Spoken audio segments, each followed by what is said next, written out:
विधायक रामकुमार कश्यप ने आज इंद्री विश्राम गृह में जनता की समस्याएं सुनते कहा कि देश में अग्निपथ योजना का विरोध विपक्षी दलों के बहकावे में हो रहा है। विपक्षी दल नहीं चाहते देश और युवाओं का भविष्य सुरक्षित हो।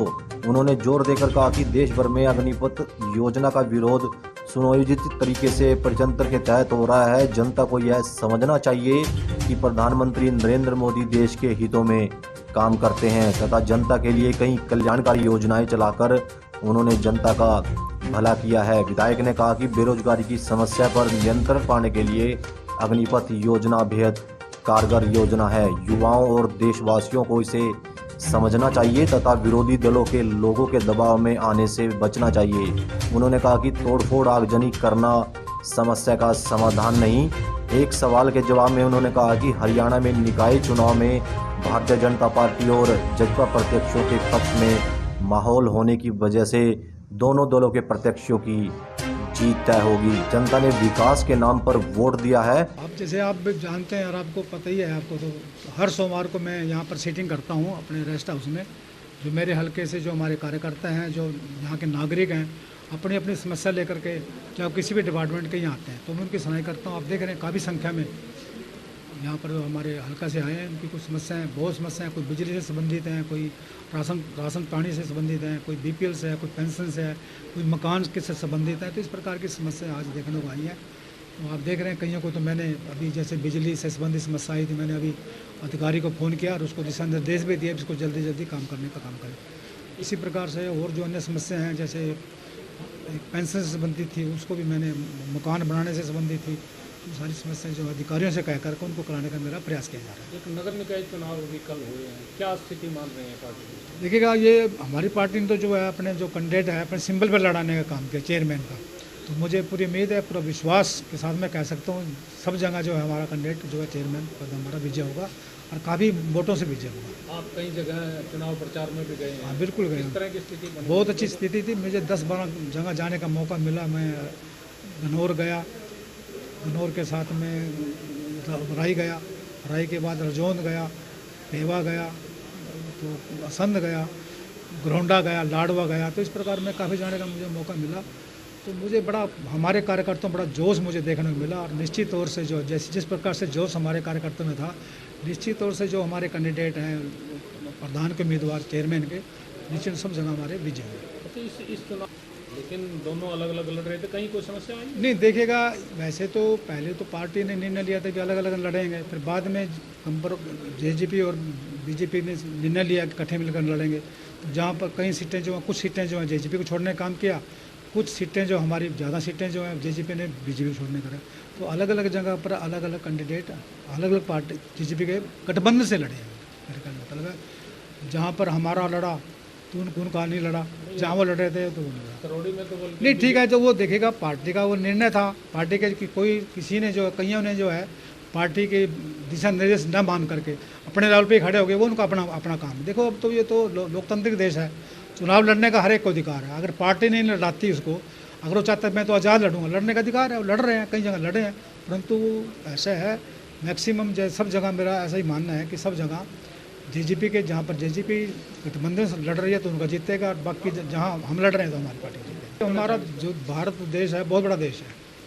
पहले क्या था, हमारे देश में पहले शिक्षा का बड़ा भारी अभाव था। जो पढ़ लेता था पहले तो वो नौकरी लग जाता था। आज जब शिक्षा का प्रचार प्रसार बढ़ा है, शिक्षा की सुविधाएँ बढ़ी, जगह जगह स्कूल कॉलेज यूनिवर्सिटी खुली हैं, तो शिक्षा में हमारे बच्चे काफ़ी आगे बच्चे बहुत आगे पढ़ करके। परंतु देखिएगा नौकरियाँ सरकारी इतनी हैं नहीं।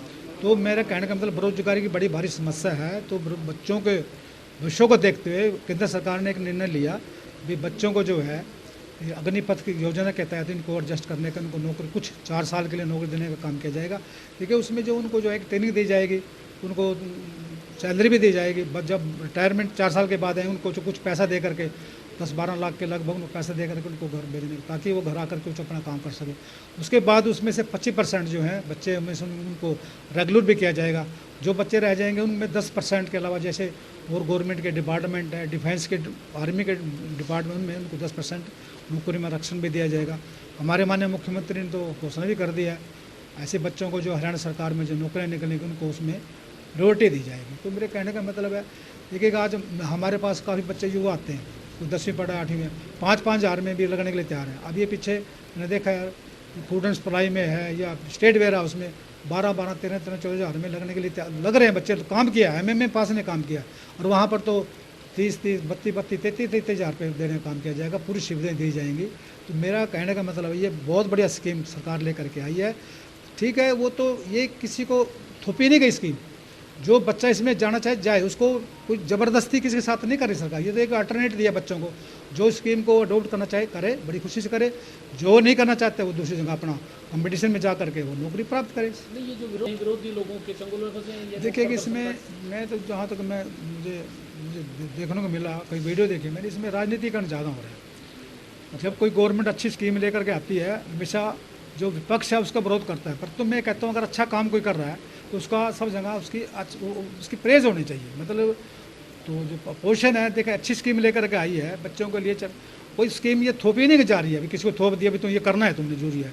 अरे सरकार चाहे तो हर एक को मतलब कंपल्सरी भी कर सकती है ट्रेनिंग। कहीं जो विदेशी हैं, जो देश हैं विदेशों के, उन्होंने कहीं देशों में उसको ट्रेनिंग कंपल्सरी करके, कई बार सरकार पे आफत आ जाए, आपत्ति आ जाए, कोई लॉ एंड ऑर्डर की स्थिति खराब हो जाए, ताकि जिनको ट्रेनिंग मिली होगी तो उनसे काम ले सकें। धीरे धीरे ये सारे देखेगा जागरूकता। देखो आपके चैनलों के माध्यम से भी, वैसे पत्रकारों के अखबारों के माध्यम से भी, वैसे भी जागरूकता जनता को, युवाओं को जागरूक करने का काम किया जा रहा है। मुझे विश्वास है बहुत जल्दी जो विरोध कर रहे हैं ये खत्म हो जाएगा। एक जो भ्रष्टाचार कर रहा है, जो कानून को अपने हाथ में लेगा, कानून काम भी कर रहा है। अब करनाल का जो मामला है हमारे ज़िले का ही आएगा, जब ये बात सामने आई तो उसकी इंक्वायरी हो रही है, इंक्वायरी होने के बाद उसको जेल में ठोसने का काम भी किया गया, उसकी इंक्वायरी हो रही है। अगर उसमें कहीं वो दिखेगा, कोर्ट में केस जाएगा, कोर्ट में केस में अगर वो कहीं मिलता है तो उसको सजा भी उसको भुगतनी पड़ेगी। जगह जगह जो अफसर है वो भ्रष्टाचार में रोजाना लिप्त है। लेकिन मैं कहता हूँ देखिए पकड़वाएं। हम कब कहते हैं अगर कोई अफसर नहीं मानता, भ्रष्टाचार करता है, उसको पकड़वाएं, और जो अगर पकड़वाएंगे तो उसके कानूनी कार्रवाई की जाएगी। ठीक, अभी आप बात सवेरे ही मेरे पास गांव से फ़ोन आया था नंबरदार का, गुरदयाल जी का।